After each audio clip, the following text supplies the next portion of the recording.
Listo, hola, ¿cómo están? Espero que se encuentren súper bien. Vamos a partir la clase retomando lo que habíamos dejado pendiente en la clase anterior, que fue súper larga, ¿se acuerdan?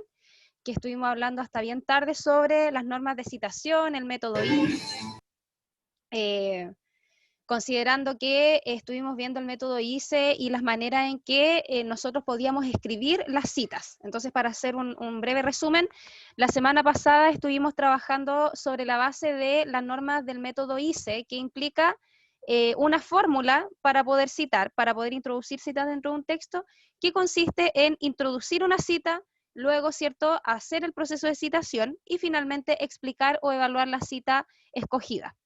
Eh, Según o dependiendo la importancia que tenía el autor, iban a haber distintas formas de escribir los datos de la cita. Entonces, hablábamos de la cita centrada en el autor, cuando el autor quedaba mencionado en la introducción de la cita, y hablábamos de la cita centrada en el texto, cuando todos los datos, incluyendo el apellido del autor, quedaban entre paréntesis, ¿ya? En el paréntesis final, cuando uno termina la cita. Entonces, a grandes rasgos eso fue lo que vimos y quedaron unas tareas en el aula virtual. De todas las personas que estuvieron en la clase, solo 2 hicieron la tarea y yo voy a revisar solo una porque una de las tareitas estaba incompleta, entonces voy a solamente dedicarme a revisar una tarea que dejó un compañero y que sí estaba completa y sobre la cual en realidad no tengo mucho que decir porque ese compañero primero me la mandó al correo electrónico antes de publicarla en el aula virtual. Entonces todas las correcciones que yo les hice, él las asumió y finalmente entregó un trabajo excelente. Pero de todas maneras voy a mostrar para que vean que el trabajo, la tarea no era para nada larga. Se veía mucho texto porque estaban las instrucciones de las 3 tareas que habíamos conversado en la clase anterior, pero la ejecución de las tareas la verdad es que era bastante pequeña, bien sencilla.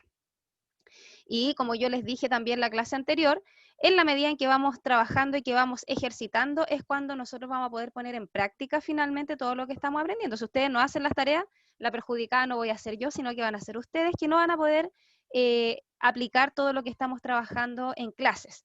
Recordemos que esta es la última clase teórica, luego tenemos la preprueba, preprueba que voy a explicar hoy día, porque voy a liberar el archivo el día de hoy al aula virtual, dado que la próxima clase, la preprueba tiene que venir hecha, ya, porque la vamos a revisar en clase, la clase se va a centrar en la revisión de la preprueba. A mí me interesa que ese documento quede bien hecho porque es la base para que ustedes puedan estudiar para la prueba de la semana subsiguiente. Ya, ustedes teniendo la preprueba lista, tienen el 99% de la prueba asegurada. Entonces me interesa que quede bien realizado ese trabajo y por lo tanto, si no vienen con la preprueba hecha, bien difícil va a ser poder retroalimentar y poder decir en qué se equivocaron o cómo poder completarla, ¿ya? Entonces, si no hacen la preprueba, no tiene ningún sentido que yo haga la clase. La clase de la próxima semana va a depender de cómo ustedes vayan trabajando, ¿ya? Entonces, yo voy a habilitar, igual que la unidad pasada, una pestaña para que ustedes vayan subiendo sus prepruebas.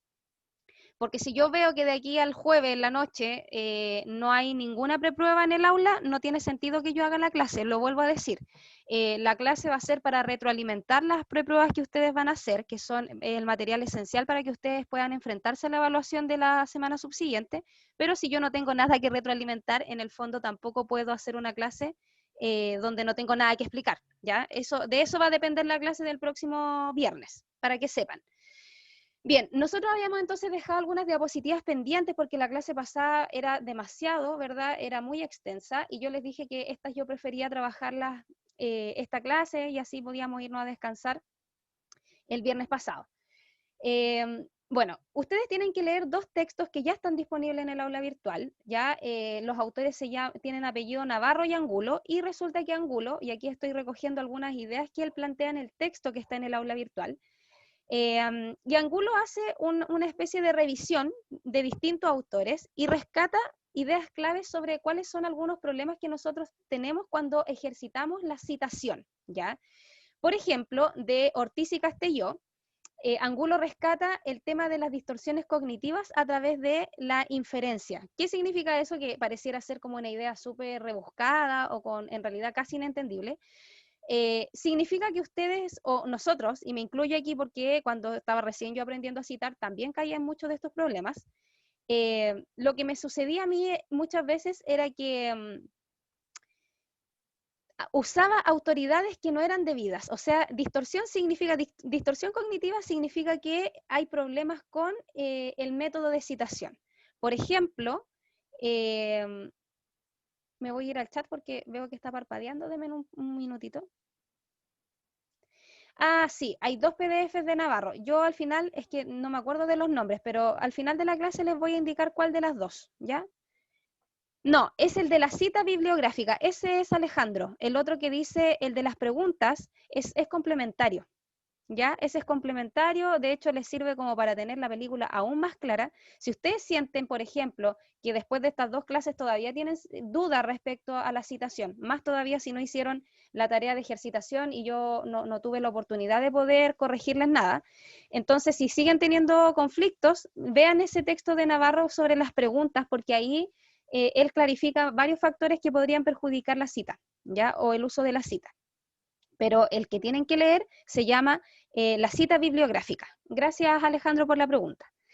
Bien, entonces les estaba diciendo que uno de los problemas tiene que ver con la distorsión cognitiva, que es cuando uno ejecuta mal la cita, lisa y llanamente. ¿Dónde se puede ejecutar mal? Aquí pueden ocurrir dos cosas, que nosotros utilicemos una figura autoritaria de manera indebida. Por ejemplo, si yo estoy hablando de peras, que utilice una cita de un autor que habla de manzanas, ¿ya? A eso se refiere, que la autoridad no sea válida para el tema que estoy trabajando, o que lisa y llanamente ni siquiera sea un especialista, ¿ya? Y ahí nosotros, de hecho, estaríamos incurriendo en una falacia, la falacia de falsa autoridad. Entonces tenemos que tener ojo con el tema de la autoridad. ¿Qué autoridad estamos usando para poder validar nuestras ideas mediante las citas? Y lo otro que es muy usual, y que esto yo diría que es uno de los errores que más ocurre con las citas, es que las explicaciones son incoherentes con lo que está citado. Es decir, la explicación que ustedes hacen de la cita no tiene nada que ver con lo que la cita dice, ¿ya? Y eso es muy usual. Por eso que el tema de la selección de la cita, ustedes tienen que efectivamente fijarse que la cita representa fielmente lo que ustedes quieren expresar o que realmente sean un complemento para el trabajo, porque si ustedes después van a estar como acomodando la cita a las ideas que tiene su trabajo, eso se nota, ¿ya? Y se nota porque se generan estas incoherencias. De estos dos otros autores, en el año 2006, Angulo rescata dos problemáticas que también son muy visibles en el uso de la cita. Por ejemplo, cuando nosotros realizamos una articulación débil con los objetivos del texto. Esto quiere decir que, por ejemplo, no tenemos claro con qué finalidad incorporamos la cita. Por eso que la clase pasada yo hice harto hincapié en que las citas pueden cumplir distintas funciones, ¿ya? El hecho de que las citas cumplan distintas funciones implica entonces que cuando ustedes deciden incorporar una cita, ustedes lo hacen sabiendo con qué objetivo va. Es decir, esta cita está cumpliendo el objetivo de definir un concepto, esta cita está cumpliendo el objetivo de sintetizar un concepto, o esta cita está siendo incorporada para profundizar una idea. Ese objetivo tiene que quedar claro. ¿Cómo yo me doy cuenta que hay una articulación débil? Porque claramente a través de la explicación yo me voy a dar cuenta que en realidad la cita no tiene ninguna razón de ser en el trabajo, como que está puesta ahí solamente a modo ornamental, así como que está de adorno, o porque me pidieron que tenía que tener cita, entonces yo llegué y tiré la cita donde se me ocurrió. Eso se nota, ya se nota la articulación débil. Por eso que es súper importante que ustedes tengan claro con qué objetivo incorporan una cita. Lo otro es el planteamiento de ideas vagas, ¿cierto? Que son ideas poco claras. Cuando ustedes están planteando una idea en un trabajo que es poco clara y a eso además le anexan una cita, créanme que el trabajo no se va a entender por ninguna parte. Entonces, tienen que tener cuidado con eso porque la cita debe aparecer en presencia de ideas y de planteamientos súper claros. Y por último, la última idea que rescata Angulo sobre las dificultades de la citación es la cantidad de datos expuestos. A veces nosotros incorporamos citas de 2 o 3 palabras que no tiene ningún sentido que las incorporemos y muchas veces ocurre todo lo contrario, que incorporamos citas de demasiadas palabras y eso, ¿qué pasa con eso? Ocurre que nuestra voz autoral desaparece del texto. Ustedes tienen que considerar que cada vez que incorporan una cita, ustedes desaparecen del texto, porque no son ustedes los que están hablando en ese minuto. Ustedes, como decíamos en la clase pasada, lo que ocurre es que ustedes le prestan la voz a otros autores para que hablen en el texto de ustedes. Pero en estricto rigor, esas ideas que aparecen a través de una cita no son de ustedes. Entonces, ustedes eligen citas muy largas, lo que va a ocurrir es que la voz autoral de ustedes se va a perder en el texto y por lo tanto el texto va a perder autenticidad. ¿Ya? Entonces, esos son los errores que plantea o dificultades que plantea Angulo. ¿Cuáles otros problemas tenemos? Y estos son ideas que plantea Angulo como tal, como autor. ¿Ya? Estas ideas no las saca de otro lado, sino que las plantea él. Él observa que nosotros tenemos problemáticas, por ejemplo, cuando incorporamos los comentarios críticos. Nos cuesta generar una crítica en torno a la cita. Lo otro es que muchas veces llenamos nuestros trabajos de citas y lo que generamos es como una especie de collage de ideas, más que una discusión bibliográfica, por ejemplo, donde yo enfrento las posturas de dos o más autores. Lo que pareciera ser es que las ideas están tan poco articuladas, hay tan poca explicación, o las explicaciones son tan débiles que el trabajo se transforma en un collage. La repetición sin aportaciones, es decir, si yo digo, pongo una cita y después repito lo mismo que dice la cita, pero con otras palabras, eso significa que no hay ninguna aportación. O bien, si la cita va a decir lo mismo que estoy diciendo yo, pero en otras palabras, eso significa que no hay progresión temática. Y ahí tienen que tener mucho cuidado con eso, que las citas no se transformen en meras repeticiones de información. Y obviamente hay una práctica, ¿cierto?, de la práctica del copiar-pegar por hacerlo, simplemente porque el trabajo me lo pide. Supongamos que dentro de las instrucciones de mi trabajo dice que yo tengo que poner 10 citas en el texto y solamente me dedico a copiar y pegar sin tener claro con qué objetivo o bajo qué criterios seleccioné la información que estoy anexando a mi trabajo, ¿ya? ¿Qué se les pide entonces para que puedan realizar la preprueba? Ya, porque esto ya vamos pensando en la preprueba, es que ustedes busquen un texto, ya puede ser un artículo de una revista indexada, de una temática que esté relacionada con la carrera de ustedes. Si quieren pueden escoger de hecho textos que los estén haciendo leer en algunos ramos. Puede ser, aquí siempre nosotros trabajamos con revistas, nos gusta que ustedes aprendan bien a citar las revistas porque las revistas son las investigaciones que más se publican, más que los libros. ¿Ya? Pero si ustedes quieren trabajar con un libro no hay ningún problema. ¿Con qué no se puede trabajar? Y lo voy a reiterar, no se puede trabajar con páginas web, no se puede trabajar con videos, no se puede trabajar con noticias, porque lo que nosotros estamos haciendo es impulsar los textos académicos, ¿ya? Y aunque nosotros de vez en cuando utilizamos ese tipo de fuentes en los textos académicos, lo que mayormente utilizamos para citar son revistas, artículos, monografías y libros, ¿ya? Para que nos vayamos acostumbrando a ese tipo de fuentes que son mucho más académicas, son más serias, ¿cierto? Y son mucho, en términos de validación, están mucho más aceptadas en las distintas disciplinas. Así es que tienen que ir pensando en un texto, ¿ya? Para poder desarrollar las actividades que están propuestas en la preprueba. Y ahora entonces me voy a la presentación de la clase de hoy, porque esto era lo que había quedado pendiente la semana pasada, ¿ya? ¿Dónde está la presentación?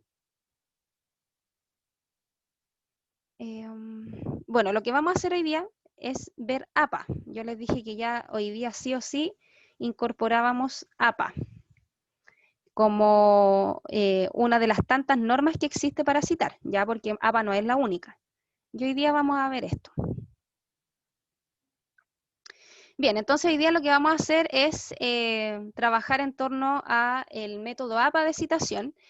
Y aquí hay como ideas claves que no podemos olvidar, ¿cierto? Y que son como ideas que nosotros rescatamos de la sesión número 1, ¿verdad? Que a través de la cita siempre vamos a dar cuenta de la relación que existe entre nuestro texto y creaciones ya antiguas o anteriores que nos van a servir como referente. Cuando nosotros citamos, lo que estamos haciendo es evidenciar el nivel de profundidad que nosotros alcanzamos de nuestras lecturas, ¿ya? Todas esas lecturas que de repente los profes nos hacen realizar durante los semestres deben tener un fruto, ¿cierto? Y ese fruto se debe ver reflejado ya en las distintas evaluaciones que ustedes hagan, sobre todo si estas evaluaciones implican la construcción de textos. Al citar, lo que yo hago es validar, ¿cierto? Legitimar mis argumentos. ¿Ya? En los textos argumentativos, eso es lo que provoca una cita, ¿ya? Es el respaldo que yo le otorgo a mis argumentos. Existen diversos criterios, ¿verdad?, que nos sirven para seleccionar citas, ya lo vimos la semana pasada. Las citas deben introducir datos que son súper relevantes para el lector. ¿Cuáles eran esos datos? ¿Se acuerdan? ¿Qué datos debían aparecer en la introducción de una cita? Para que vayamos recordando y refrescando la memoria. ¿Cuáles son los datos que deberían aparecer en la introducción de la cita? En la primera parte del método ICE. Vamos contestando por el chat para ver si nos estamos acordando o no de lo que vimos la semana pasada.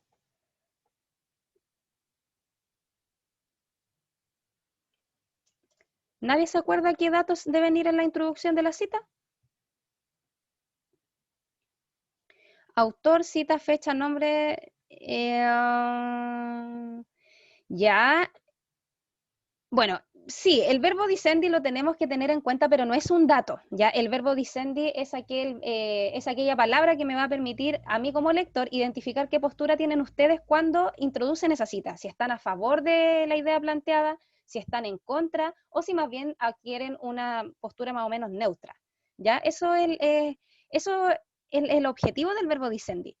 Bueno, pero Alejandro dio algunos, ya la verdad es que no son tantos como él dice, pero sí en la introducción de la cita solamente vamos a introducir, dependiendo obviamente del foco que tenga la cita, supongamos que la cita está puesta, el foco está puesto en el autor, cita con énfasis en el autor.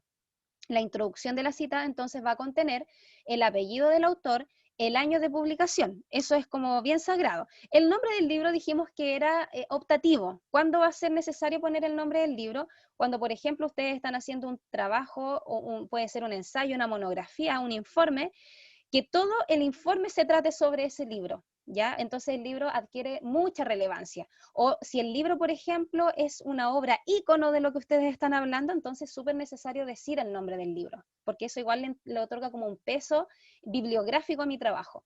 Pero cuando en realidad es uno de los tantos libros que yo voy a trabajar o uno de los tantos textos con los que yo voy a referenciar dentro de mi trabajo, entonces el nombre del texto pasa a ser irrelevante, ¿ya?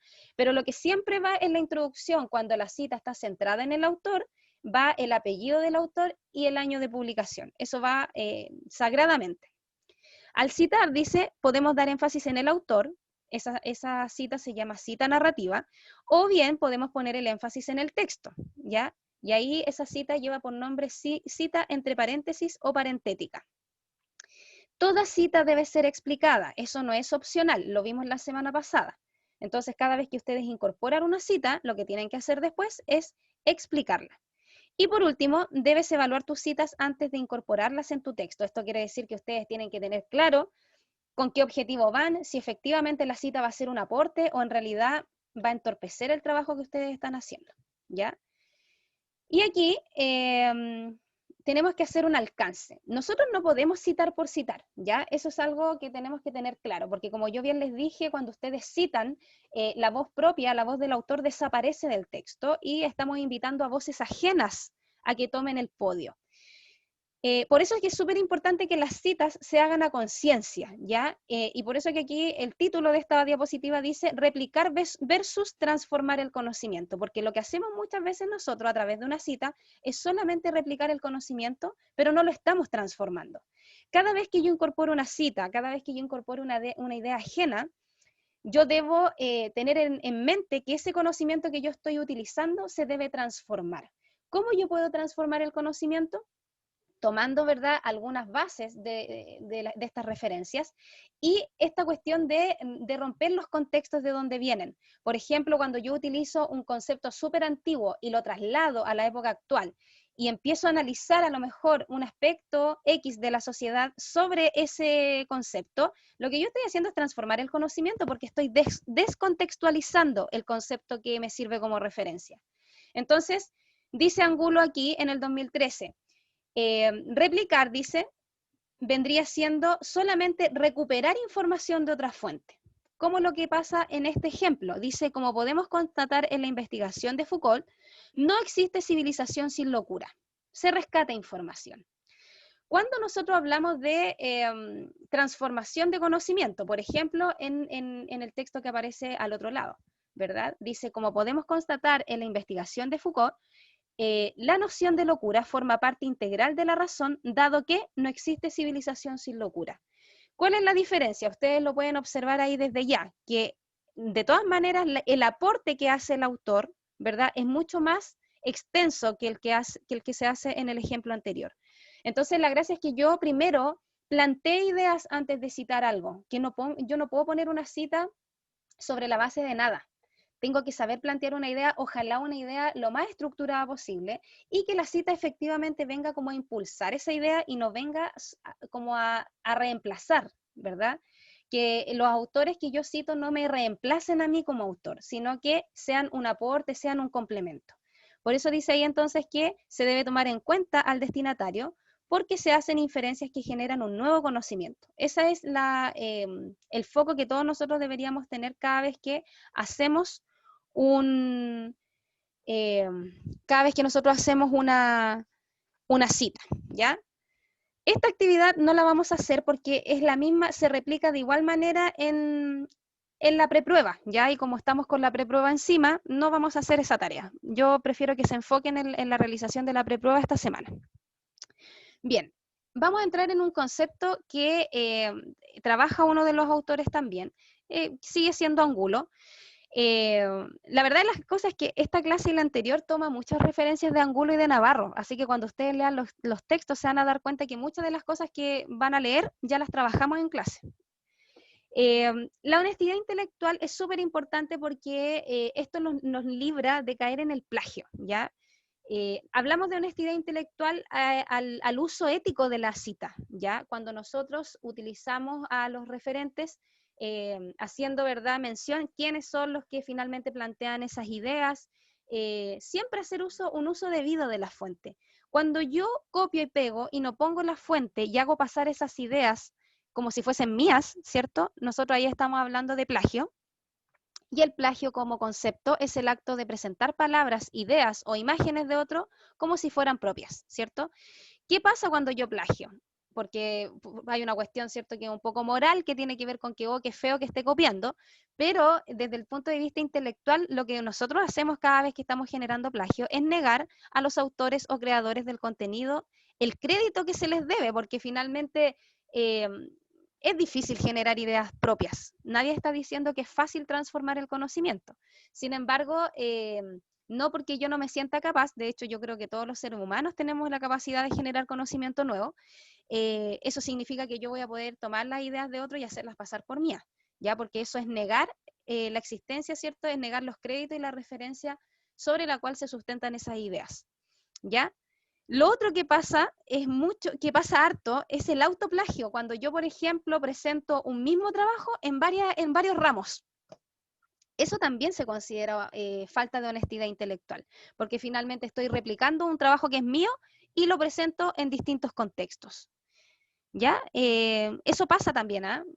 Créanme que a todo nivel, a toda escala ocurre. Esto pasa muy seguido, más de lo que uno cree.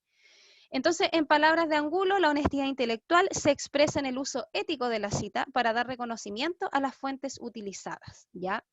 Es importante tener claro ese concepto. Y aquí entonces vamos ya de lleno a la norma APA. La norma APA, yo les dije a ustedes que es uno de los tantos métodos que nos rigen las formas de citar, de cómo introducir la cita. En realidad, más que introducir la cita, es incorporar los elementos, los datos de la cita.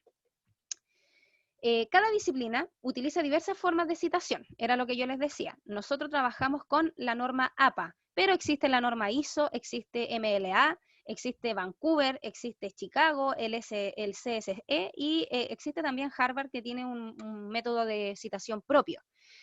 Las revistas académicas y científicas suelen incorporar adaptaciones a las normas de citación, que era lo que yo les decía a ustedes. Nosotros estamos trabajando con una adaptación de la norma que es producto de la traducción del manual APA, ¿ya? Por lo tanto, tienen que saber también que dependiendo de los contextos y de las exigencias, las normas van evolucionando y van cambiando. Nosotros estamos trabajando con APA 7 porque es la 7ª versión de APA. ¿Ya? El APA 7 se publicó el año pasado por ahí por octubre, si mal no recuerdo. Entonces, antes de octubre, antes de que se publicara la 7ª versión, estábamos con la 6ª versión. ¿Qué cambios hizo la 7ª versión? Hizo algunos cambios chiquititos. La verdad es que fueron cambios menores, pero eran necesarios porque hoy día tenemos muchas fuentes nuevas. Por ejemplo, los podcasts, tenemos, qué sé yo, las redes sociales que también pueden servir como referente. Si yo estoy haciendo un análisis, por ejemplo, sociológico sobre el uso de Twitter, claramente a lo mejor mis referentes van a ser los tweets. Y antes de la norma 7 no existía nada, ninguna forma que me dijera cómo tenía que citar un tweet.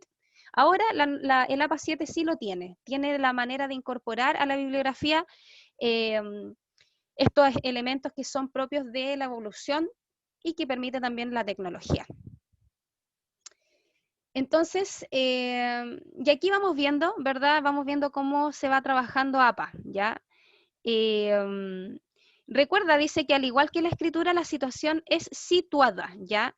Dado esto, ¿qué significa situada? Que las citas van a aparecer dentro del texto. Antes se utilizaba mucho el pie de página, ¿ya? Hoy día APA recomienda el pie de página solo para algunos casos puntuales, pero la mayoría de las citas debe aparecer en el texto, ya situado dentro del texto.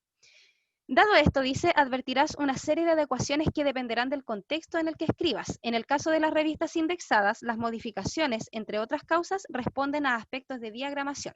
Claramente, hay muchas veces que las revistas tienen una diagramación, tienen un formato que tiene que alterar un poquito la norma, ¿ya? Pero simplemente ese es el motivo, tiene que ver con una cuestión más de diagramación que porque no quieran seguir la norma.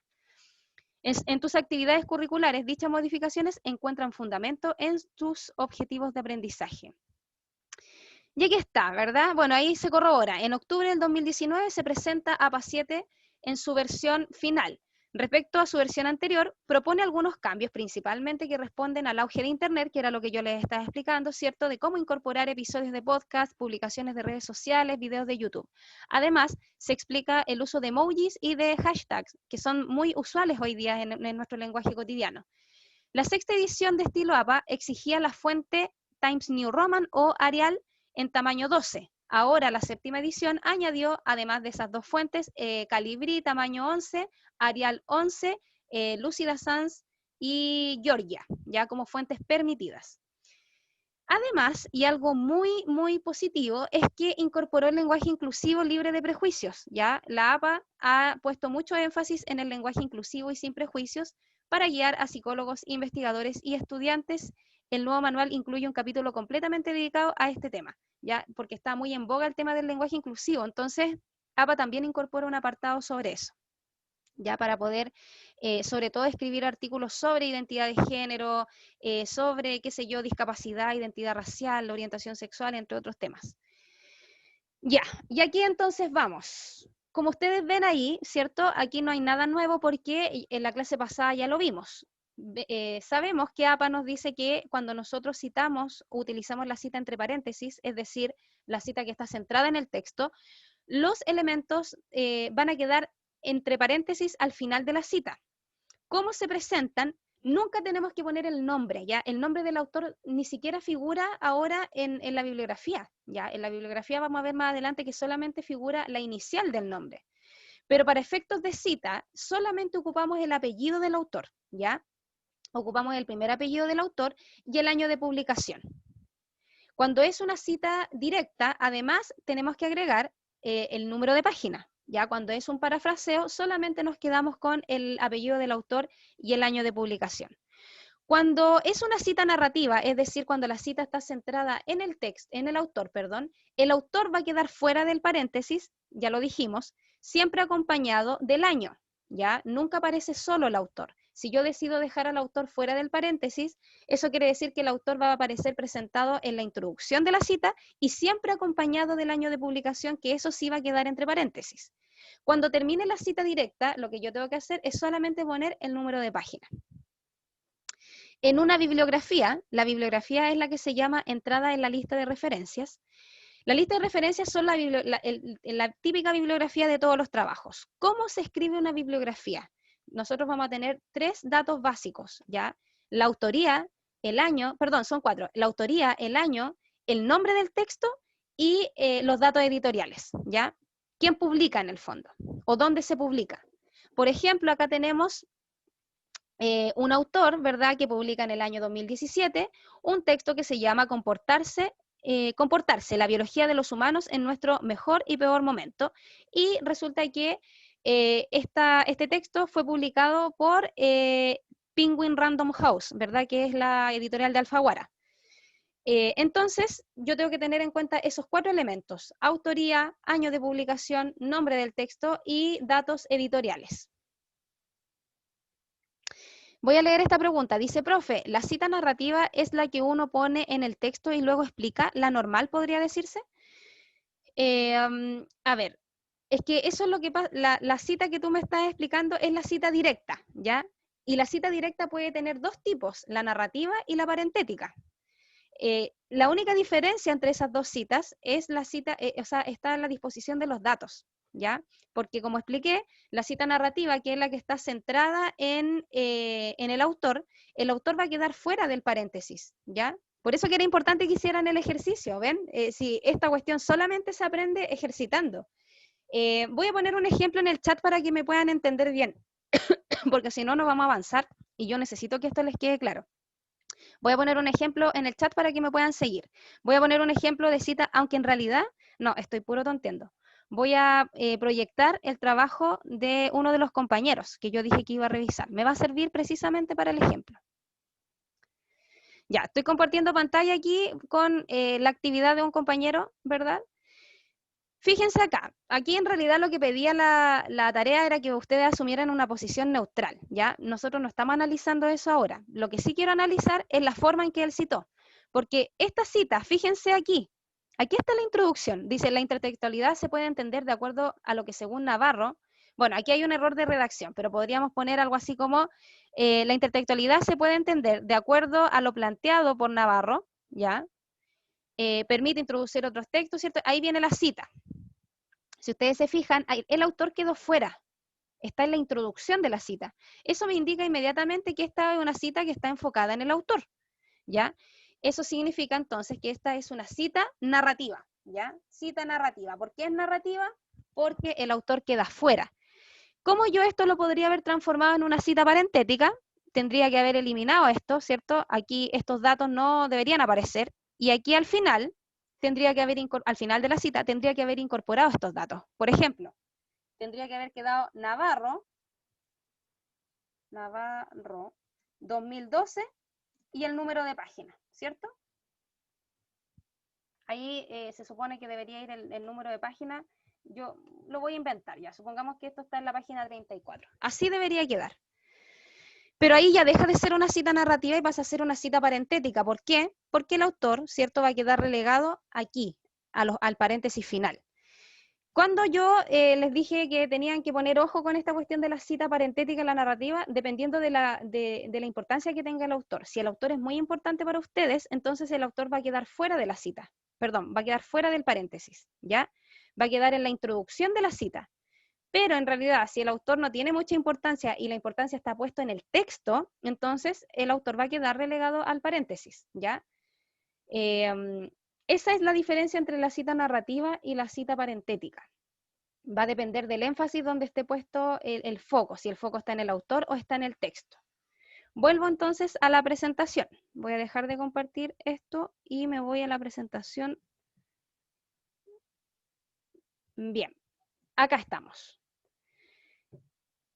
Ya, y aquí yo ya se los había mencionado ayer, existen dos tipos de citas, la cita directa o textual, que es aquella la que me decía el Alejandro, esta cita como entre comillas la normal, ¿cierto? La que está uno acostumbrado a hacer, donde uno tiene que copiar y pegar la idea, ¿cierto? Eso es la cita textual, cuando yo copio y pego la idea de manera directa, y obviamente dependiendo de la cantidad de palabras, esa cita va a tener una forma particular de escribirse. ¿Ya? Pero lo importante es que la cita textual tú la debes usar cuando, por ejemplo, quieres reproducir una definición exacta, cuando la definición es muy técnica y tú no tienes palabras adecuadas para explicarla. Entonces lo mejor o lo más recomendable es que ustedes mejor la citen de manera directa. Cuando un autor haya dicho algo memorable, ¿cierto? Estas típicas frases célebres. Sí, sí se ponen las dos. La cita directa siempre va a requerir el número de páginas, ¿ya? Lo que pasa es que en la actividad que estaba revisando yo, no tenía que ver con la cita, tenía que ver con el verbo dicendi. Por eso que ahí no le dimos énfasis a si aparecía el número de página o no, ¿ya? Pero en la cita siempre, en una cita directa siempre debe aparecer el número de página. Ya, entonces, ¿cuándo también puedo incorporar una cita textual y directa? Cuando el autor haya dicho una idea memorable, así una idea que uno no puede dejar de mencionar con las palabras del propio autor. Cuando desee apegarme mucho a la idea del texto que estoy usando como referente. Entonces, bajo esas tres circunstancias yo puedo generar una cita textual. Sin embargo, no solamente existe la cita textual, yo también puedo parafrasear ideas, ¿cierto? Y ahí está la cita indirecta o la paráfrasis. Y la paráfrasis tú la puedes usar cuando quieras reafirmar la idea de otro, pero con tus propias palabras, o cuando tengas que resumir grandes cantidades de información y estás utilizando más de una fuente, es decir, por ejemplo, estás utilizando 3 autores, o 4 autores y necesitas explicar la visión de todos esos autores, lo más sencillo de la vida es explicar con tus palabras las ideas de esos autores y después dejarlos referenciados en un paréntesis donde me indique que en realidad esa cita es una paráfrasis, que yo tomé ideas de distintos autores para poder armar esa idea, ¿ya? Ambas pueden estar centradas en el autor o pueden estar centradas en el texto, tanto la indirecta como la directa, ¿ya? Por lo tanto, ahí va a depender del planteamiento que ustedes hagan. Aquí entramos a la cita textual, esta cita que se copia y se pega. Aquí también vamos a tener diferencia en la escritura, ¿ya? Una cita se va a diferenciar una cita textual dependiendo de la cantidad de palabras que tenga. Si la cita textual tiene menos de 40 palabras, siempre se van a escribir dentro del mismo párrafo de la introducción de la cita. Siempre van a llevar comillas, ¿ya? Nunca las citas se escriben en cursivas. Recuerden que el uso de la cursiva solamente se daba para poder enfatizar una idea. Y siempre después de citar, yo tengo que poner un punto, ¿ya? El punto es esencial, chiquillos, porque de repente los signos de puntuación se nos van y uno va perdiendo puntaje en algunas cuestiones que tienen que ver con datos tan sencillos como poner los puntos cada vez que yo pongo una cita. Termino una cita y tengo que cerrar con un punto, ya con signos de puntuación.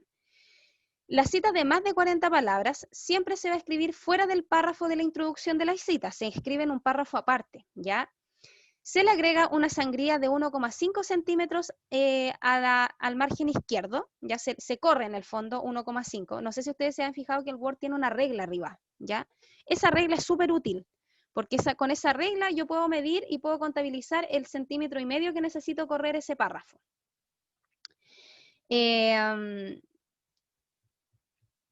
Bien, cuando yo escribo una cita de más de 40 palabras, como va a quedar en un párrafo aparte, no tengo que poner punto después de los datos. ¿Qué significa después de los datos? Después del paréntesis, ¿ya? En cambio, en la cita de menos de 40, sí tengo que saber poner esos signos de puntuación. Vamos viendo aquí algunos ejemplos, ¿ya? Porque los ejemplos son lo más clarificador de la vida. Fíjense en estas citas que están acá. Hay una cita de menos de 40 palabras y hay una cita de más de 40 palabras. En la cita de menos de 40, si ustedes se fijan, y aquí lo estoy marcando con azul, la cita de menos de 40 aparece incorporada dentro del mismo párrafo, ¿ya? Aquí está la introducción. Angulo 2013 sostiene que, ¿verdad? El sostiene es el verbo dicendi, y por lo tanto toda esa línea se configura como la introducción de la cita. Si ustedes se fijan, después la cita aparece pegadita a ese mismo párrafo, ¿ya? Sin embargo, si nos vamos al ejemplo de al lado, nos damos cuenta aquí que está la introducción de la cita, pero la cita aparece en un párrafo aparte. Y si ustedes se fijan, aparece con una sangría que la distingue del párrafo anterior. ¿Ya? ¿Por qué? Porque visualmente cuando nosotros hacemos citas muy largas, visualmente tenemos que demarcar que esa idea que está ahí no pertenece a mi autoría, sino que pertenece a la autoría de otro. Me voy ahí. ¿Qué dice, profe, la cita narrativa con énfasis en el autor? ¿Ambas tienen énfasis en el autor? Ah, sí, ambas tienen énfasis en el autor. Como tú te puedes dar cuenta, el autor aparece en la introducción de la cita, por lo tanto, esas son citas narrativas, ¿ya? Ahora, si ustedes se fijan y uno si se pone a leer los ejemplos, van a cumplir distintos roles. Por ejemplo, la cita de acá va a servir para respaldar información, es decir, sirve para respaldar un argumento, ¿ya? Estamos validando o legitimando un argumento. ¿Qué argumento? El argumento que dice que la escritura académica citar no se reduce a copiar y pegar, ¿ya? Entonces, para yo poder respaldar ese argumento, anexo la cita. En cambio, la cita de al lado no tiene la función de respaldar, sino que tiene la función de definir. ¿Qué es lo que se está definiendo? La cita. El concepto cita. La cita designa la mención explícita de ideas, datos o información, bla, bla, bla, bla. Entonces, si ustedes se fijan, ahí ya hay citas que están incorporadas con distintas funciones, cumpliendo distintos roles. Aquí tenemos, bueno, aquí aparecen otros ejemplos, si ustedes se fijan, son más ejemplos sobre la cita. Aquí me quiero detener porque esta es la cita de parafraseo, ¿ya? Ven que yo les decía esto de que la cita de parafraseo me sirve a mí para poder sintetizar mucha información de distintos autores, y es que nos vamos a dar cuenta muchas veces que muchas de las ideas que nosotros planteamos son ideas que están siendo planteadas hace mucho rato por algunas personas. Entonces, si yo, por ejemplo, planteo una X información y resulta que ya hubo gente que habló sobre ese tema, lo debido sería que esa idea que yo planteo la parafrasee, ya que utilice las fuentes, porque le va a dar más seriedad a mi trabajo, porque desde el punto de vista de la investigación va a dar cuenta que yo investigué el tema, que no estoy hablando sobre la base de creencias personales. Entonces, el parafraseo me sirve para eso, ¿ya? Fijémonos en este fragmento. Dice, el concepto de intertextualidad, según Pedemonte 2009, lo introdujo la lingüista Julia Kristeva en 1967 en su artículo Bakhtin, la palabra, el diálogo y la novela. Dicho concepto se entiende como el conjunto de relaciones que acercan a un texto determinado a otros textos con los que se lo vincula de manera explícita o implícita. Si ustedes se fijan, aquí aparece una serie de nombres: Delgado 1968, página 5, González García del 2012, qué sé yo. Si ustedes se fijan, aparece Delgado, González, García, Luzón mencionados. ¿Qué significa eso? Significa que toda esa idea que se planteó con anterioridad es la mezcla de distintas cosas dichas por Delgado, por González García y por Luzón. Lo mismo va a ocurrir acá. Dice acá, de Bugrande y Dressler en 1981, citados por Marinkovic 1998, sostienen que la intertextualidad constituye uno de los requisitos que debe cumplir un texto para ser considerado como tal, y determina que el uso de un texto depende del conocimiento de otros textos. Si ustedes se fijan, aquí la cita que está remarcada es una cita indirecta porque estamos nombrando a los autores, pero no estamos diciendo las palabras tal cual como lo dijeron ellos, sino que lo que yo hago es explicar con mis palabras lo dicho por estos dos autores. Y la verdad de las cosas es que aquí no tengo la finalidad de sintetizar como en el párrafo anterior, sino que aquí lo que yo hago es profundizar la idea, ¿ya? Eso es lo que, con ese fin se entrega el parafraseo, la segunda paráfrasis. La primera tiene la finalidad de sintetizar, resumir ideas de varios autores en una sola, y esta que está subrayada tiene la función de profundizar la idea. Ya, ¿qué pasa, profesora, cuando no me encuentro con el texto? Resulta que yo quiero usar un autor, pero el texto original no lo encuentro por ninguna parte. ¿O qué pasa, profesora, si el texto original está en un idioma que yo no manejo? Resulta que cuando pasa eso, los autores como Navarro y Angulo lo que te sugieren es que tú utilices una fuente secundaria. ¿Qué es una fuente secundaria? Es una fuente que te va a permitir citar a un autor de una fuente que tú no logras tener el original, ¿ya? Entonces, una fuente primaria siempre va a conformar o se va a ver más bonita, va a tener más peso dentro de un trabajo, pero cuando ya la fuente de verdad que es imposible poder acceder a ella, tú puedes utilizar una fuente secundaria, ¿ya? ¿Cómo se cita una fuente secundaria? Y eso es muy importante porque APA te dice cómo citar una fuente secundaria. Bueno, una fuente secundaria se cita de la siguiente manera. Tú lo primero que tienes que hacer es nombrar la fuente primaria a la que quieres hacer mención, ¿ya? Supongamos aquí, la fuente que yo no encontré, el original, fue un texto de Rabbit del 1982. Entonces, como no lo encontré, ¿qué hice yo? Busqué a un autor que hablara sobre este texto, y lo encontré en un texto de Lyon, ya con otras personas, que publicó el 2014. Para yo poder citar entonces una idea de Rabbit en mi texto, lo que tengo que hacer es decir que Rabbit, ya, en 1982, fue citado en Lyon et al. Significa, es una expresión latina que significa y otros, que lo vamos a aprender hoy día cuando se ocupa, que fue citado en Lyon junto con otros investigadores el año 2014. Así es como se cita una fuente secundaria. Entonces, por ejemplo, yo quiero utilizar a un autor X que se llama Pérez, que tiene apellido Pérez. Entonces yo voy a citar Pérez 2014, citado en Valdivia 2020. Siempre primero se nombra la fuente primaria y luego se toma la fuente secundaria. Siempre se utiliza la expresión citado en, ¿ya? Para poder establecer una cita secundaria. Intente recurrir siempre a las fuentes primarias, eso es lo que siempre se nos indica a todos los investigadores. Cite las fuentes secundarias con moderación, ¿ya? O sea, no podemos llenar de fuentes secundarias un trabajo porque eso sí que sería catastrófico. Cuando el trabajo original está agotado, ¿cierto? Esa es una de las alternativas cuando yo recurro a una fuente secundaria. Cuando no está disponible, por ejemplo, web, ahora que no podemos acceder a las bibliotecas, y cuando, cuando solo está disponible en un idioma que la persona, ¿cierto?, que escribe no entiende. Algunos consejos finales. Cite solo trabajos que haya leído e ideas que haya incorporado en su escritura. Jamás se le ocurre incorporar una cita de un trabajo que no hayan leído, porque ¿saben lo que pasa a veces? Que uno dice, oh, mira, sí, esta parte justo me sirve, pero no me leí el trabajo completo, y resulta que el trabajo completo habla de una cuestión que nada que ver a lo que estoy hablando yo. Ojo ahí con eso. Cada vez que elijan una cita, traten de hacerlo de manera responsable y ojalá de leer el texto completo que están citando. Si es un libro, por lo menos leerse el capítulo de donde sale esa idea para no incurrir en errores. La cantidad de fuentes que cita en su trabajo depende del propósito que persiga, claramente.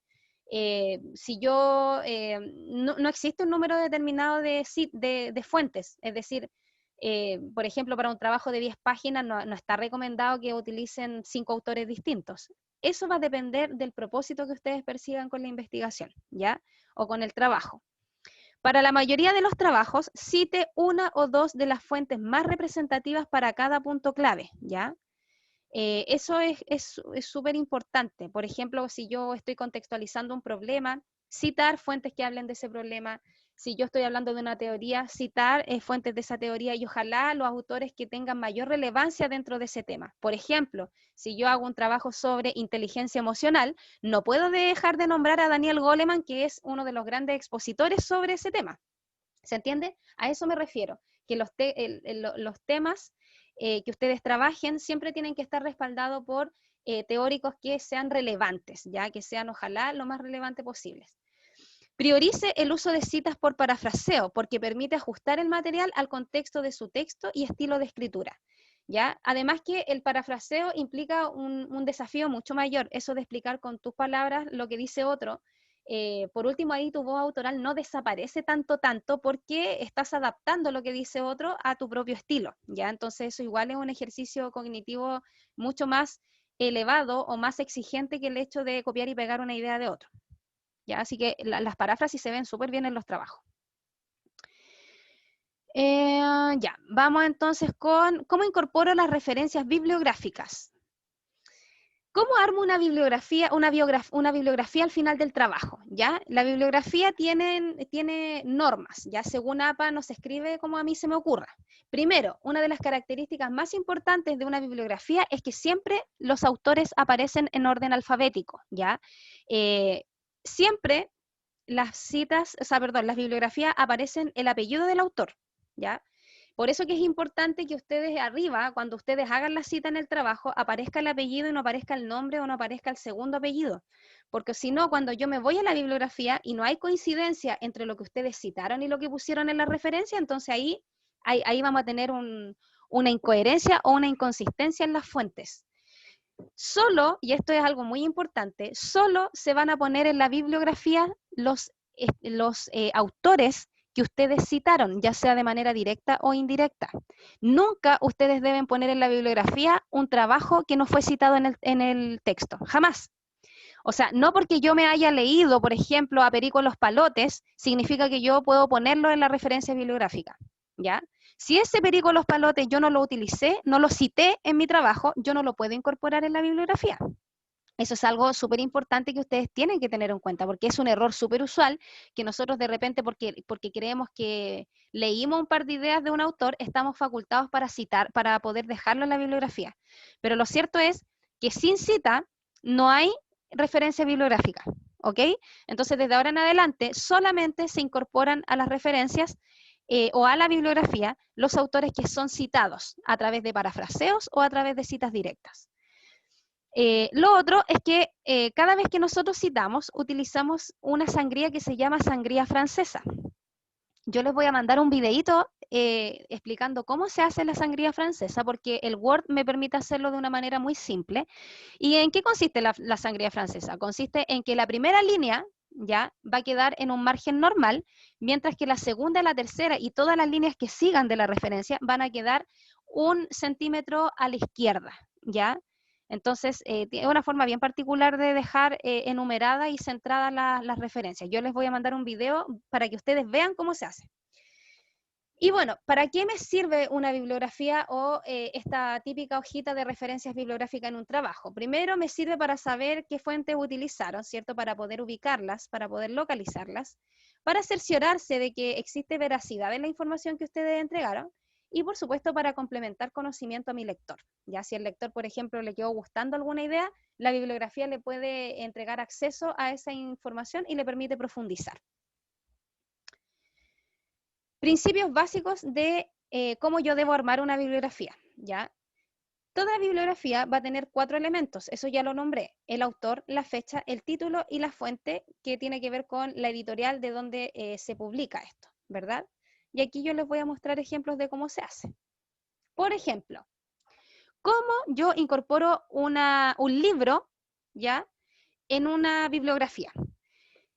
El libro se va a referenciar colocando el apellido del autor, y esto lo voy a ir ejemplificando acá en el chat para que lo vayan mirando ahí en tiempo real.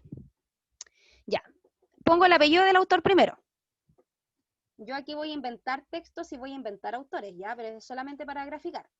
Voy a poner la inicial del nombre del autor. Supongamos que este autor se llama Luis, por lo tanto, yo voy a dejar la L puesta y un punto. Luego pongo el año de publicación. Supongamos que este autor publicó su texto el año 2013. ¿Ya? Luego tengo que incorporar el título del texto. Supongamos que se llama el texto Educación Inclusiva. ¿Ya?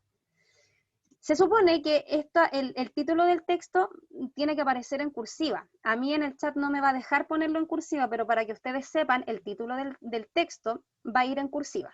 Y luego se pone el nombre de la editorial. Supongamos que la editorial es Paidós, una editorial muy conocida en el área de educación. ¿Ya? Así es como debería aparecer en la bibliografía un libro. ¿Ya? La única diferencia es que Educación Inclusiva tendría que ir en cursivas. ¿Ya? Yo no lo puedo hacer aquí en el chat, pero ustedes imagínense que eso está en cursiva.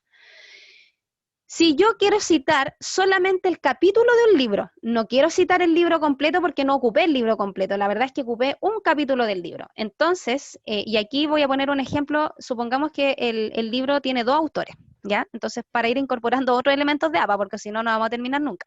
Voy a poner un ejemplo en el chat de cómo deberíamos citar el capítulo de un libro que tiene 2 autores, ¿ya? Supongamos que este mismo Pérez Luis, escribió un libro con González. Y este González va a tener por nombre Jorge. Publicaron un libro en el año 2014 y el libro se llama Educación y Crisis. ¿Ya?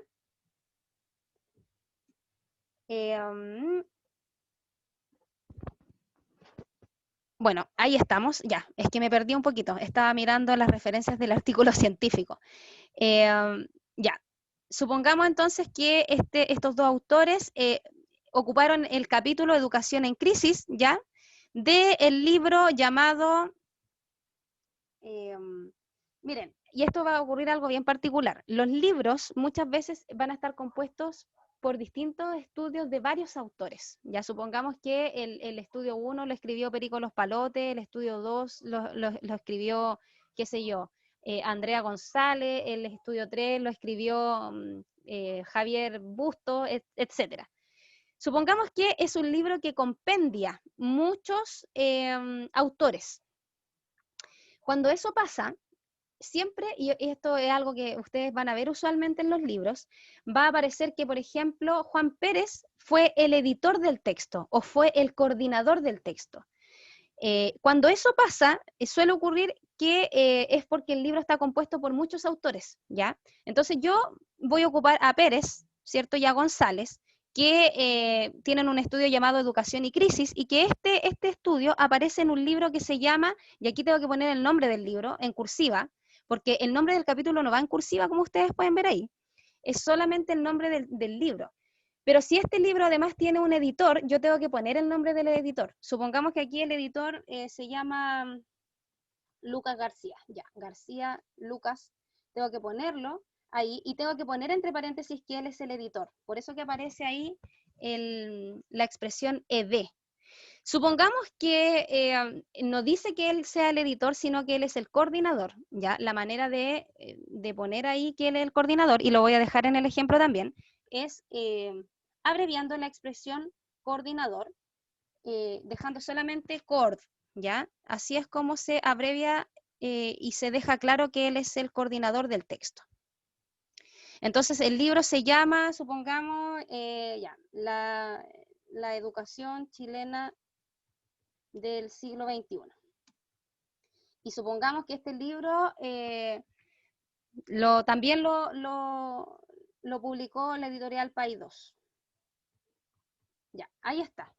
Así es como eso debería aparecer en la bibliografía. La única diferencia, ¿cierto?, es que la cursiva acá no va a estar puesta en el nombre del capítulo del libro, sino que va a estar puesta en el nombre del libro, ¿ya?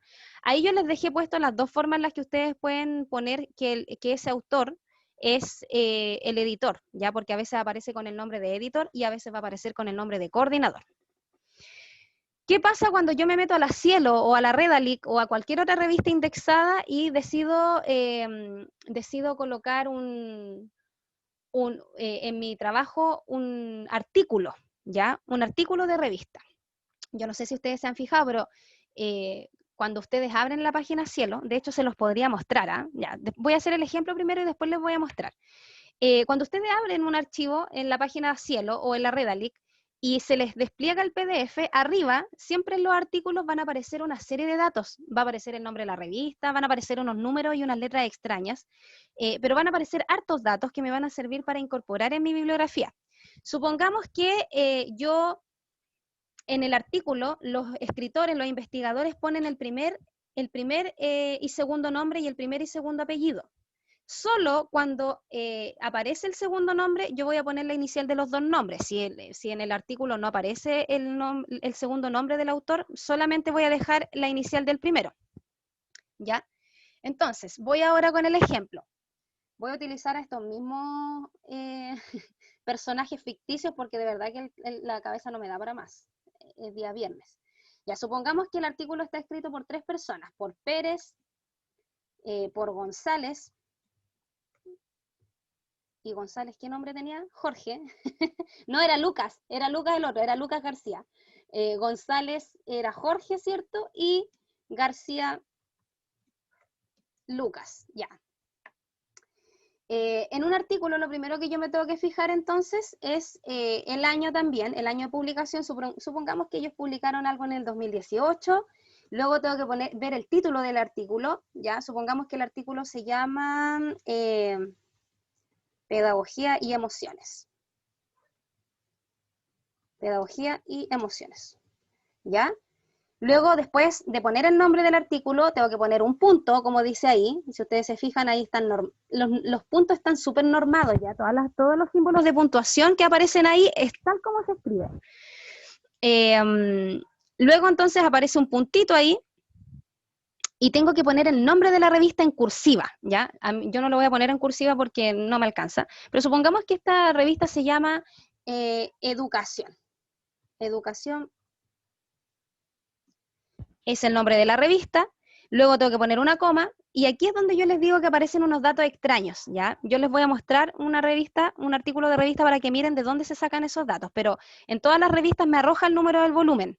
Cuando no me arroja el número del volumen o no me arroja el número del número de la revista, ahí ustedes solamente tienen que dejar el espacio en blanco, no tienen que poner nada, ¿ya? Supongamos que este es el volumen 11 de la revista y que este es el número 3, ¿ya?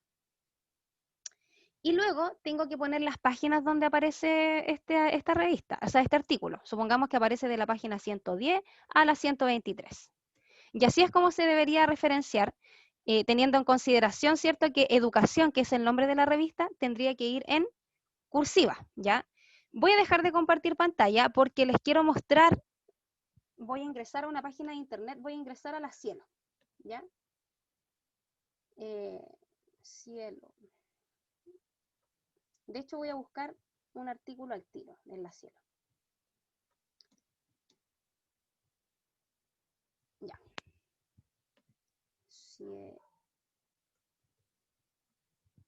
Ya. Voy a compartir entonces la pantalla con ustedes para que puedan ver qué es lo que yo estoy haciendo en este minuto. ¿Dónde estoy?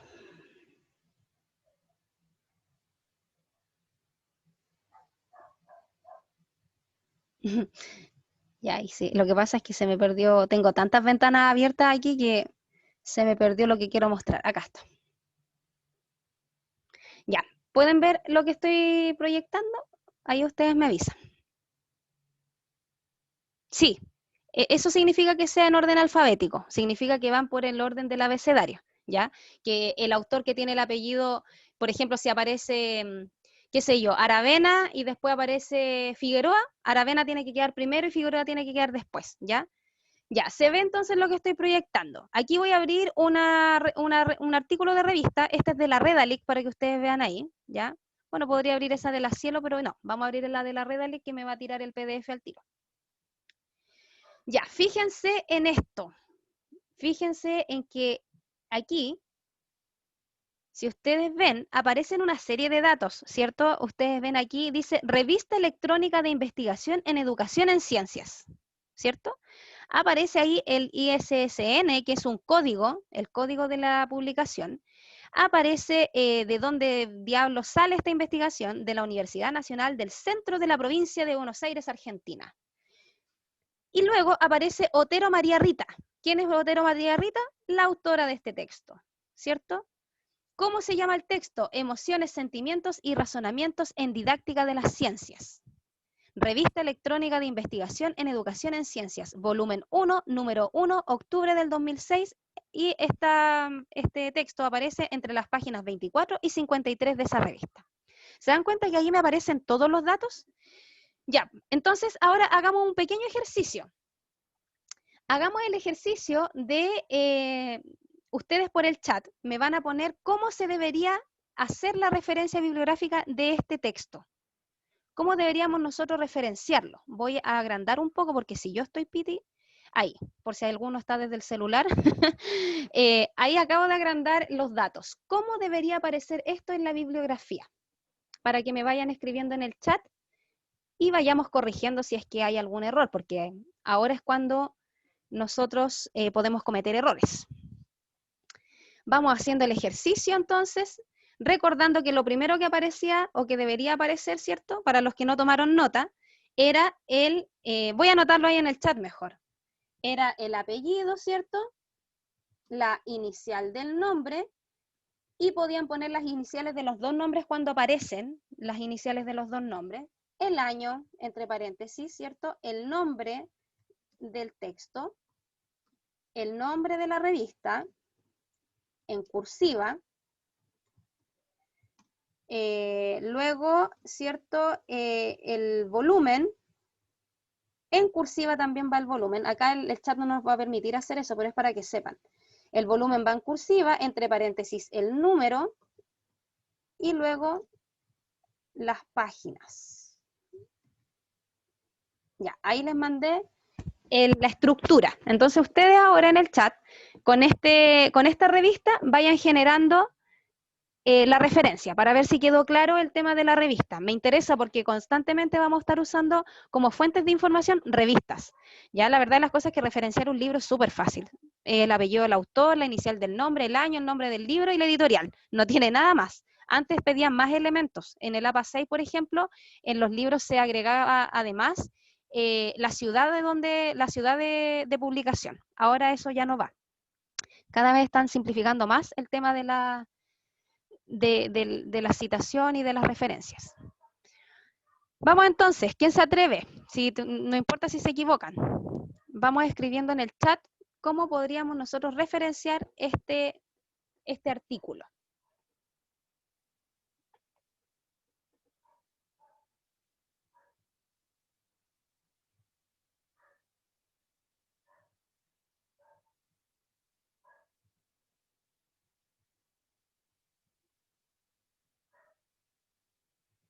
Todavía nadie. Vamos practicando, chiquillos.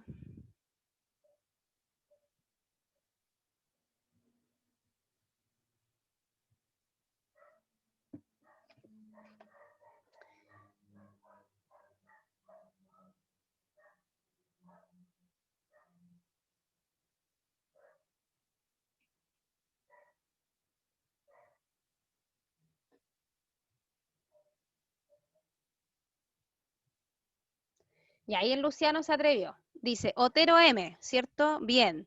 2006, Emociones, Sentimientos y Razonamientos en Didáctica de las Ciencias, Revista Electrónica de Investigación en Educación en Ciencias. Ya, aquí vamos por parte. El volumen no se anota con esa, no se hace esa anotación, esa abreviatura, se pone solo el número, ¿ya?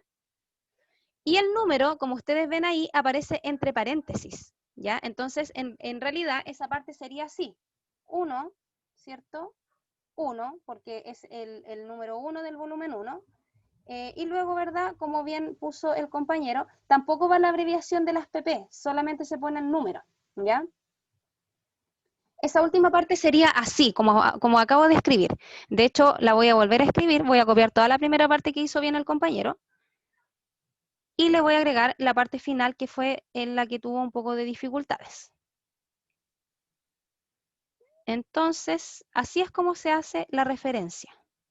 ¿Quieren hacer otro ejercicio para que les quede más claro? A mí me interesa esto de que les quede clarito, porque después sería fome que perdieran puntaje en el trabajo final solamente porque se equivocan en APA, en estas cuestiones que son tan, en las que no se deberían equivocar en realidad, porque es solamente ir aplicando el formato que nos piden.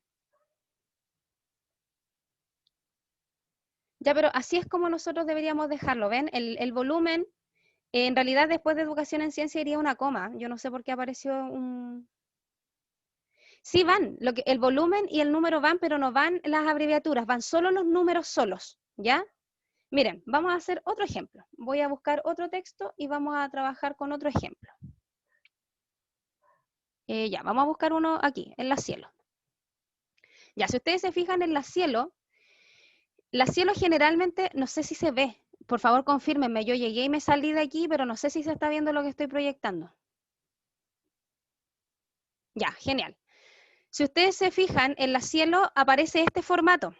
El problema de este formato es que no voy a saber el número de página. Ahora, ¿qué pasa aquí? Que la cielo, a mí, si yo me voy aquí, por ejemplo, donde dice cómo citar este artículo, ¿ya?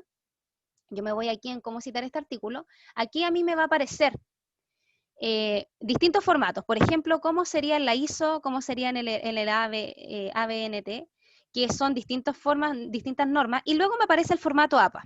Si ustedes se fijan aquí, ya, yo aquí estoy observando que efectivamente está en el APA 7, ¿ya? Está el formato súper bien.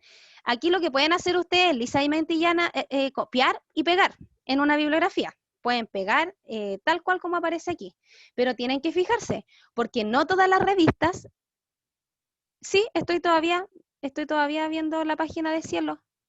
Ah, quizás no se ve la ventanita que se abrió. Es que yo pinché aquí, miren. No sé si se fijaron todo en la maniobra que hice. ¿Qué es lo que se ve? Díganme para saber qué es lo que estoy mostrando en este minuto. ¿Se ve el artículo de cielo o todavía se está viendo el artículo? No se ve la ventanilla. A ver, déjenme ver si dejo de compartir pantalla. Solo la página principal de cielo, ya. Déjenme ver. Que esta cuestión del Zoom es bien mañosa. Entonces, a lo mejor voy a tener que volver a compartir pantalla para que se vea completo. Ahora, díganme si es que se ve, ¿ya?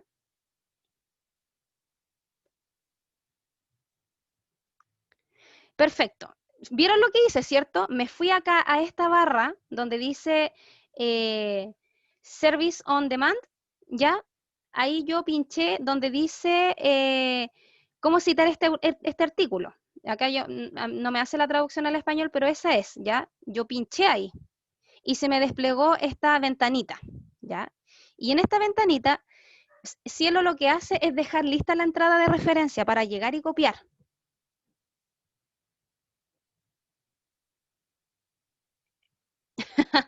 ¿Qué barrita no se ve ahora? Nuevamente la ventanita no se ve. Pucha, oh, qué pesado el zoom. Ya, ahí sí. Ahora se debería ver. Otra vez. Ya, ahí se ve la ventanita de nuevo. Entonces, si ustedes apretan ahí, cómo citar este artículo, les va a aparecer esta ventanita con las referencias listas. Ahora, ¿qué pasa? Que no todas las revistas tienen actualizado el APA 7, ya a estas alturas ya todas deberían, ya, pero tienen que fijarse bien. Yo aquí me doy cuenta que sí está actualizado porque está, aunque si ustedes se fijan, aparecen los nombres, no aparecen las iniciales. Entonces ahí ustedes tienen que tener ojo, porque esos detalles podrían incurrir en un error. Por ejemplo, aquí el formato que me sugiere la Cielo pone el nombre de la autora. Y aquí nosotros estamos viendo que solamente se trabaja con los iniciales. Es que está mal para el formato que estamos usando nosotros en la universidad, ¿ya? Está mal porque yo les dije, las traducciones al español van a tener ciertas diferencias, que van a ser detalles, ya porque en el fondo esto es un detalle, si tampoco es una cuestión tan grave, pero resulta que cada universidad va utilizando las adaptaciones que mejor les parecen. Y en la adaptación que estamos usando nosotros, en lugar de poner el nombre del autor o de la autora, lo que estamos haciendo es registrar solamente las iniciales. Entonces, por eso que yo siempre digo que no se fíen mucho de la autorreferencia que me hacen las revistas. Lo mejor que pueden hacer ustedes es hacerla a manito, solitos. Y para eso, entonces yo les voy a mostrar de qué manera hacerlo. Dejé de compartir pantalla porque como se pone medio pesado, quiero que veamos bien. Ya, aquí yo podría empezar a hacer la cita, o sea, perdón, la referencia con los datos que me tira en esta parte. Fíjense, aquí aparecen los datos, aquí arriba, siempre. Pero resulta que ustedes me van a decir, bueno, sí, profe, están casi todos los datos, pero falta el número de página, ¿cierto? No aparecen los números de página. ¿Dónde yo puedo rescatar eso? Para eso yo tengo que abrir el texto necesariamente en PDF, que en la barra de al lado me permite verlo. Yo estoy segura que no me lo compartió el Zoom, así que lo voy a volver a compartir porque yo ya lo abrí en PDF. Ahí sí. Si ustedes se fijan, entonces aquí estamos nuevamente frente a un artículo. ¿Dónde aparece el nombre del artículo? Aquí mismo, ¿cierto? Con una letra gigante. ¿Dónde aparece el nombre de la autora? Ahí aparece con una letra gigante. Y si ustedes se fijan, y nos vamos a ir más abajo, porque a veces los datos aparecen al pie de página y no aparecen arriba en el encabezado. Aquí están, ¿ven? ¿Dónde se publica? Así se llama la revista, Transform, no sé qué diablo es eso, ya, pero así se llama la revista. ¿Dónde está el volumen? Ahí aparece el volumen. ¿Dónde está el número? Ahí aparece el número, N3, ¿cierto? Y aquí aparecen las páginas, que era lo que a nosotros nos interesaba saber, el año de publicación 2015. Entonces, considerando que el texto se llama, ya ni me acuerdo cómo se llama, emoción, sentimiento y pasión en Kant. Qué poético el nombre. ¿Cómo deberíamos hacer entonces la entrada de referencia de este texto?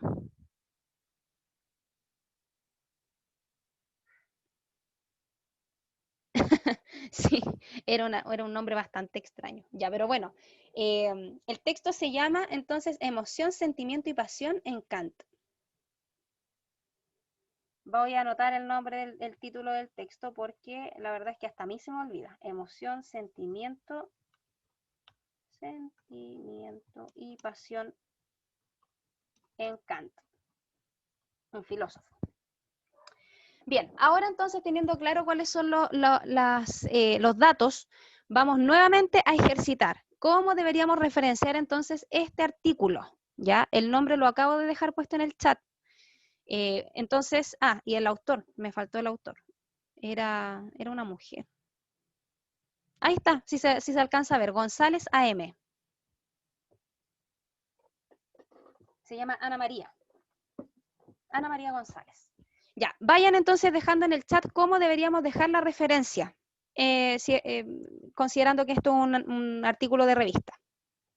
Y ojalá avancen para que terminemos a una hora decente el día de hoy, no terminemos más tarde. Así que vayan ejercitando, porfis. Vayan atreviéndose a hacer estos ejercicios porque si no, después van a estar ahí a última hora haciendo todo.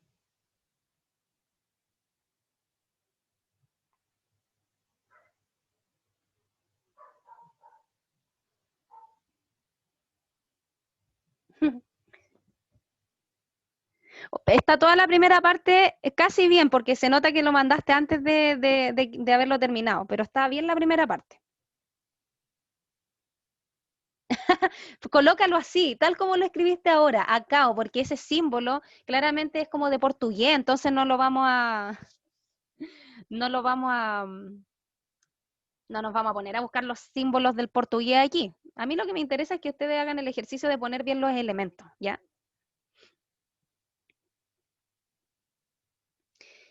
Ya, a ver, veamos lo que dice Luciano. Dice González M, 2015, Emoción, Sentimiento y Pasión en Kant. La revista, ¿cierto? Después de la revista va una coma en lugar de un punto. Yo delante me equivoqué porque lo copié. Llegué y lo copié y no me fijé que no había coma, ¿ya? Pero después de la revista va una coma, 38, entre paréntesis 3, súper bien. Bien, muy bien, Luciano. El único detalle, ¿cierto? Era el tema de la coma. Pero ven, ya, así es como nosotros nos vamos a ir acostumbrando a usar el APA. Al principio uno tiene que estar con el manual ahí al lado, pero después cuando uno ya empieza a escribir un montón de cosas, eso se aprende casi, no, no es casi, se aprende de memoria, literalmente. Así es que súper bien ahí para todos los que estuvieron participando en el chat. Y ya, vamos entonces acá. Ah, súper importante. Cuando las revistas yo las saco de una página de internet, como lo que hice ahora, ¿cierto? Porque yo ahora me metí a internet y lo que hice fue sacarla de la página Cielo, ¿ya? ¿Qué tengo que hacer yo? La embarré con haber dejado de compartir la pantalla. Yo cuando saco las revistas de internet tengo que copiar el link, ¿ya? Se copia y se pega después de poner las páginas, entonces se pone el punto y se copia el link directo, miren. Quiero ver, pucha, parece que cerré. Ah, no, no lo cerré, ya aquí está. Fíjense, ¿cómo lo hago? Es súper simple, porque lo único que tengo que hacer es pinchar acá arriba, donde aparece esta barrita, pongo control C y luego pego simplemente la información, ¿ya? Entonces lo que yo voy a hacer ahora es copiar el ejercicio de Luciano, para no escribirlo todo de nuevo. Voy a copiar el ejercicio de Luciano, voy a corregir el tema de la coma, que era esta, acá. Y entonces a esto le voy a sumar, sí, estoy plagiando, estoy plagiando a Luciano. Y ahora entonces yo copio el enlace, ¿ya? Miren lo que voy a hacer, y así entonces quedaría completita la referencia, ¿ya? Así es como se hace, ahí se ve como si estuviese aparte porque el chat en realidad queda como angostito, ¿ya? Pero si yo lo expando, si expando el chat me voy a dar cuenta que el enlace va a quedar pegadito a la referencia. En el APA 6 se ponía recuperado de, y luego se ponía la página de internet. Ahora con el APA 7 solamente se copia el enlace. No, ¿ven? Eso era lo que estaba, Taira, me adelanté. Exactamente. Antes, con el APA 6 se ponía recuperado de. Con el APA 5 incluso se ponía la fecha de donde uno lo recuperaba.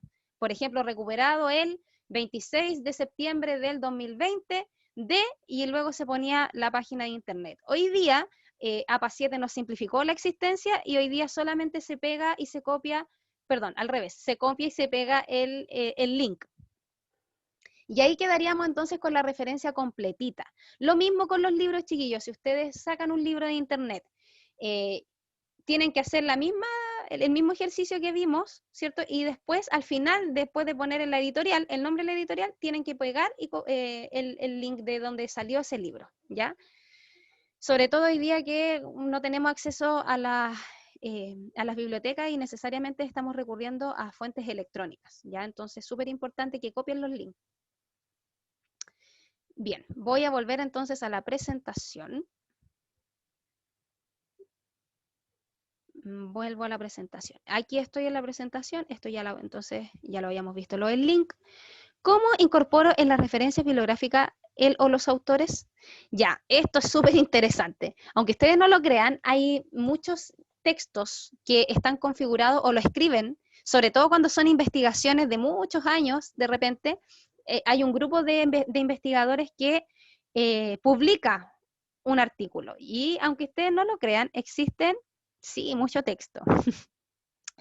Aunque ustedes no lo crean, hay autores, hay investigaciones que están publicadas por más de 20 autores, ¿ya? Entonces, cuando los autores son de 2 a 20, ¿qué dice APA? APA dice que tú tienes que copiar todos los nombres y las iniciales de los 20 autores, ¿ya? Cuando tú llegas al número 19, tú vas a poner, obviamente aquí el conector y vas a poner el número 20. Pero ¿qué dice sobre las investigaciones que tienen más de 21 autores? APA dice lo siguiente, tú vas a llegar al número 20, al autor número 20, vas a poner estos 3 puntos, ¿ya? Supongamos que el artículo está escrito por 30 cristianos, ya, son 30 autores, entonces yo voy a llegar al autor 20, voy a poner estos 3 puntitos y me voy a ir al número 30 al tiro, no voy a nombrar ni el 26, ni el 27, ni el 28, ni el 29, ¿ya? Voy a llegar hasta el 20, perdón, dije 30, voy a llegar hasta el 20 y del 21 hasta el 29 no los voy a nombrar, ¿ya? Van a quedar omitidos por esos 3 puntos y solamente voy a poner al número 30 al final, ¿ya? Porque de verdad estar anotando los 30 cristianos es mucho. Entonces, APA pone solamente el límite de 20 para copiarlos todos y si ya supera los 20 autores, entonces utilizamos el tema de los 3 puntitos que me va a permitir o que le dice a mi lector, oye, ¿sabéis qué? Aquí había más personas involucradas, pero no los vamos a poner a todos, ¿ya? Bien, bueno, ¿por qué no debes plagiar? Esto ya lo habíamos dicho. Lo que pasa es que al coordinador le da harto énfasis al tema del plagio porque es una actividad muy, muy recurrente, sobre todo en los primeros años de universidad. Hay muchos profesores que tenemos como un sexto sentido para identificar los plagios. Entonces, eh, damos harto énfasis al tema del plagio. ¿Ya? En la universidad el plagio implica nota 1 e implica también un sumario. ¿Ya? No pasen por eso, de verdad que es muy eh, incómodo, y aparte de ser incómodo, es también un cacho. De verdad, evitemos eso. Démosle prioridad a la honestidad intelectual. ¿Cómo evitamos el plagio? Precisamente reconociendo las fuentes. ¿Ya? ¿Por qué no plagiar? Porque engañamos al lector, porque hacemos un uso indebido de las citas, de los trabajos ajenos, porque no es ético, ¿ya? Nosotros hoy día hablamos de la ética. Y por Dios que en Chile hace falta ética profesional en todos los ámbitos. Yo no estoy hablando solamente del ámbito en el que yo me desenvuelvo. La ética hoy día es una palabra, ¿cierto?, que está en la palestra. Hoy día hablamos de la ética en los políticos, hablamos de la ética en educación, la ética en salud, la ética de los abogados, en fin, ¿cierto? La ética de los contadores auditores. La palabra ética es una cuestión, es una característica que es trascendente a todas las disciplinas. Entonces, si nosotros desde ya nos empezamos como eh, a ver, como a tomar con liviandad algunas cosas que no se deberían hacer, créanme que cuando sean profesionales también van a tomar con liviandad algunas cosas que no se deben hacer, ¿ya? Y para que eso no nos pase, para que nosotros nos formemos desde una estructura lo más recta posible, tratemos de ser rectos incluso en nuestros trabajos más usuales, ¿ya? Bueno, y en términos legales, esto es ilegal, plagiar es ilegal. Ustedes saben que los derechos de autor es una cuestión que está regido por leyes, hay músicos que se han tenido que enfrentar a demandas por plagio, ¿ya? Entonces, no, de verdad que no se, no se recomienda. Muestro entonces esto, dice, próxima clase preprueba. Eh, la próxima clase vamos a hacer la preprueba. Sí, muchas gracias, Alejandro. Los derechos de autor están penalizados, ¿ya? Ahora, cuando hablamos en la universidad, cada universidad tiene protocolos distintos para trabajar el tema del plagio, ¿ya? En nuestra universidad se hace un sumario y, de hecho, si eres reincidente, si te vuelven a cachar en un plagio, te pueden hasta echar de la carrera si no es menor. De verdad que no es menor el tema del plagio. Así que no pasen por eso. Bien, voy a dejar de compartir esto. Bien, lo que tenemos que hacer entonces ahora es explicar un poco el tema de cómo vamos a llevar a cabo la preprueba. Y quiero observar en mi computador. No tengo la preprueba aquí. Lo que pasa, chiquillos, es que hace muy poco que estoy usando este computador, porque el anterior murió. Murió el pobrecito. Murió sobreexigido. Ya, eso, ya. El formato de la preprueba consiste en lo siguiente. Y les voy a explicar todo esto con pere manzanas porque me interesa que no tengan dudas, ¿ya?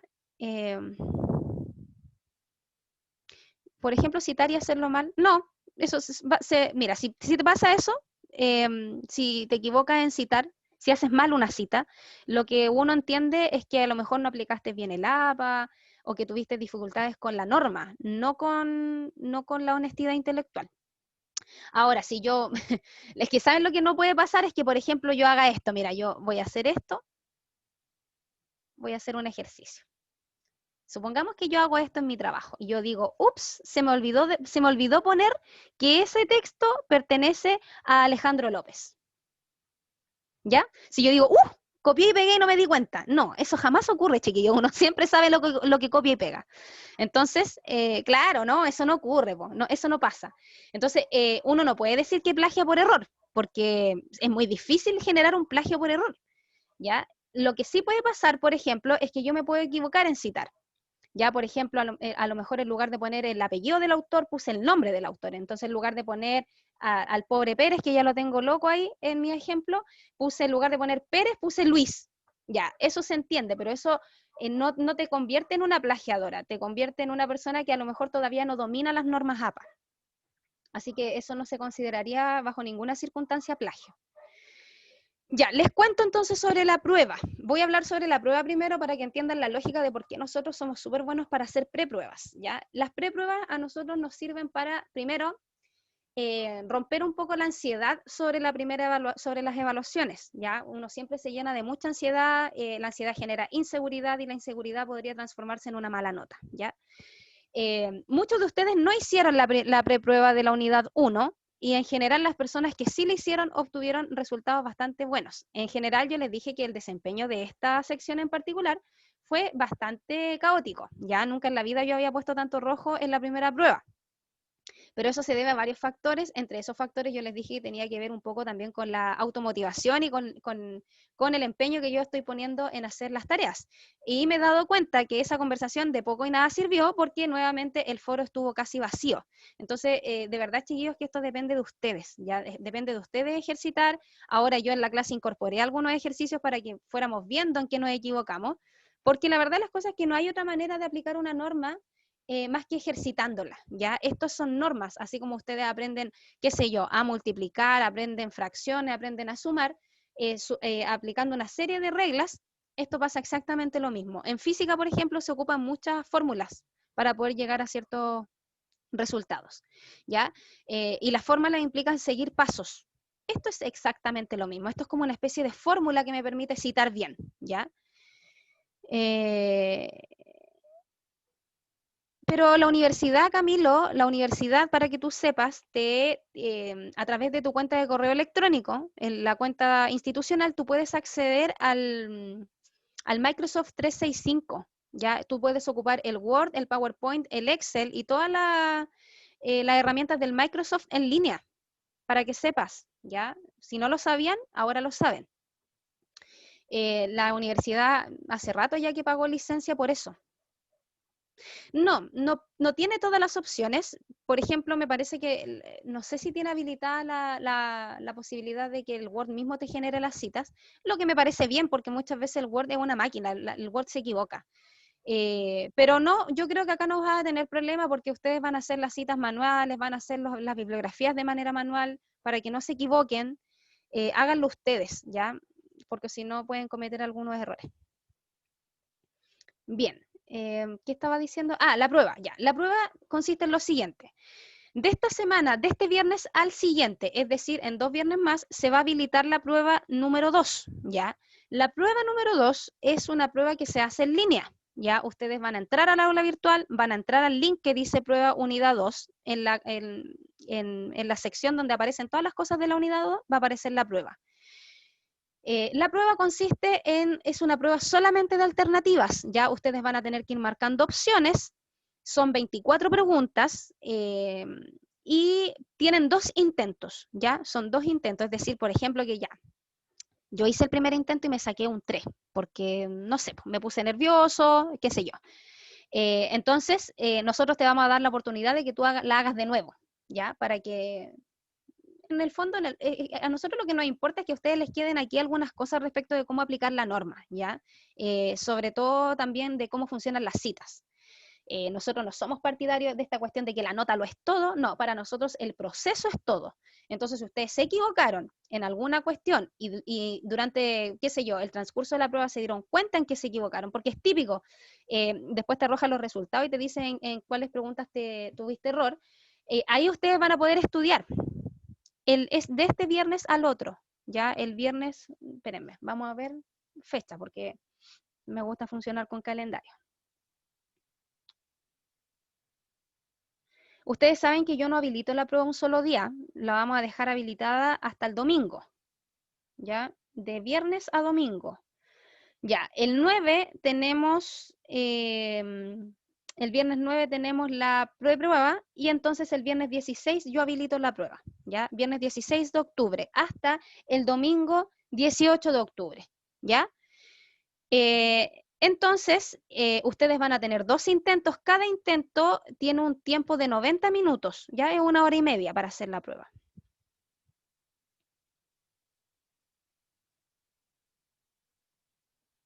Claro, exactamente. El 9 tenemos la prueba de la preprueba, ¿cierto? Y la preprueba, chiquillos, a ver, miren, yo voy a explicar. La preprueba es un documento que yo les voy a dejar en el aula virtual hoy día, que contiene hartas cosas, ¿ya? ¿Y por qué es importante? Porque la preprueba es un resumen de todo lo que entra en la prueba. Entonces, en lugar de estar con las diapositivas, con el cuaderno, con los apuntes, y encima con, qué sé yo, con los audios o los videos, en lugar de estar con tanta cosa, nosotros lo que hacemos es concentrar todo el contenido que entra en la prueba en un solo documento. Entonces, si ustedes hacen la preprueba, van a tener garantizado todo lo que entra ya en la evaluación. Porque la preprueba se compone de varias etapas. Hay una primera etapa donde nosotros les colocamos preguntas tipo, el tipo de pregunta que va a aparecer en la prueba, ¿ya?